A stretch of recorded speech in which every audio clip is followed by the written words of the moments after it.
Assalamualaikum saudara seiman. Kenapa orang di Indonesia yang pro kemerdekaan Palestina kebanyakan adalah umat Islam? Itu pun masih ada juga yang kontra. Lalu bagaimana sebenarnya pendapat ketiga agama samawi tentang kondisi ini? Inilah 3 sumber terkait tentang bagaimana kondisi seharusnya di Palestina. 1. Pastor Senior Rick Wiles. Ia adalah pendeta dari gereja Flowing Stream di Florida, Amerika Serikat. Ia menunjukkan kitab Perjanjian Lama terbitan tahun 1905 miliknya, yang di dalamnya terdapat peta Palestina, bukan Israel. Ia mengatakan bahwa semua rakyat Palestina, entah itu yang beragama Kristen, Islam maupun Yahudi, adalah pemilik sah dari Palestina. This particular Bible was published in 1905. Now, the reason I brought it out is that I want to show a map that's in this Bible. Now, mind you, this thing's big. I want to show you. Here is a map of the Holy Land. And it says, what?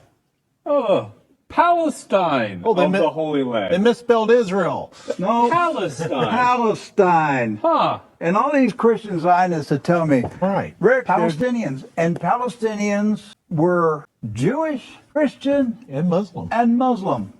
Right. They weren't a particular faith. They were citizens of a particular country, Palestine. Palestine. They were all Palestinians. Yes.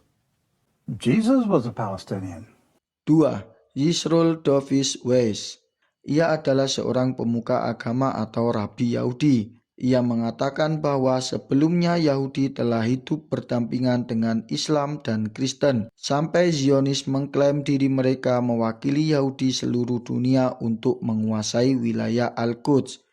Padahal apa yang mereka lakukan bertentangan dengan ajaran Yahudi, bahkan itu adalah bentuk pemberontakan melawan Tuhan. Community had been living together with the Muslim community and the Christian community, and since this movement started and since they gained hold in the land and eventually got rule over the land, there's been endless bloodshed.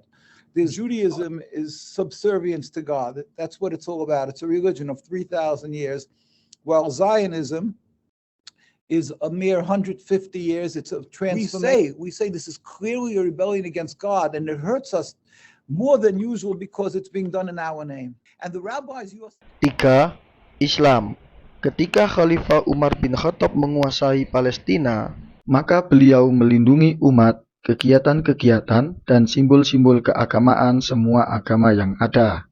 Begitu juga setelah Palestina dikuasai tentara salib dan berhasil dibebaskan lagi oleh Sultan Salahuddin Al-Ayyubi, maka beliau menerapkan kedamaian antar umat beragama sebagaimana zaman Umar bin Khattab.